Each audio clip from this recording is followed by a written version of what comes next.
এক্সামের জন্য অনেক বেশি বিজি ছিলাম। এই কারণে রুমটা এতদিন ভালোমতো ক্লিন করতে পারিনি। এক্সাম এখনো শেষ হয়নি। তবে একটু সময় পেয়েছি তাই ভাবলাম আজ রুমটা ক্লিন করে নিই। সো হাই, আজকের আরও একটা ডেইলি ভ্লগে তোমাদেরকে ওয়েলকাম করছি। আমি চেষ্টা করি প্রতি সপ্তাহে একবার করে হলেও আমার রুমটা পুরোপুরিভাবে ক্লিন করে নেওয়ার জন্য। সো আজ এক্সামের মধ্যে ছুটি পাওয়াই সেটাই করছিলাম। আসলে অগোছালো আর অপরিষ্কার রুমে আমি খুবই আনকমফোর্টেবল ফিল করি। তাছাড়া আমার ডাস্ট অ্যালার্জি আছে, এই কারণে একটু ধুলা ময়লা জমে গেলে না আমার হাঁচি কাশি শুরু হয়ে যায়।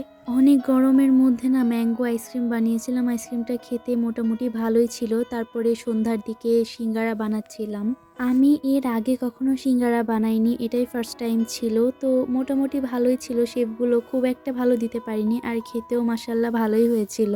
এই ভিডিওটা যখন করেছিলাম তখন আমার নানু আমাদের সাথে ছিল, আর আমার নানু চলে যাবে দেখে আম্মু পায়েস রান্না করেছিল গুড় দিয়ে, এটাও খেতে অনেক মজা ছিল। সকালবেলা আমরা সবাই মিলে পায়েস খেয়ে একটু নাস্তা করে তারপরে নানাকে এগিয়ে দিতে যাচ্ছিলাম, আর রাস্তায় দেখলাম এই সাদা সাদা হাঁসগুলা, দেখতে না খুবই ভালো লাগছিল।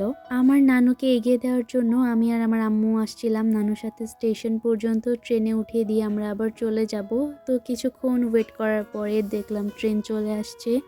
তারপর নানুকে ট্রেনে উঠাই দিয়ে আমি আর আমার আম্মু বাসায় চলে আসি। আলহামদুলিল্লাহ নানু ভালোভাবেই পৌঁছাইছে বাসায়। আর আমাদের এদিকে না বিকালের দিকে ঝড় হচ্ছিল, এত অন্ধকার ছিল মনে হচ্ছে যে সন্ধ্যা হয়ে গিয়েছে। সো কথা বলতে বলতে ভিডিও লাস্ট পর্যায়ে চলে এসেছি। তোমরা যারা আমার ভিডিওটা নতুন দেখছো ইউটিউব থেকে দেখলে প্লিজ সাবস্ক্রাইব করে দিও, ফেসবুক বা ইনস্টাগ্রাম থেকে দেখলে একটা ফলো দিও।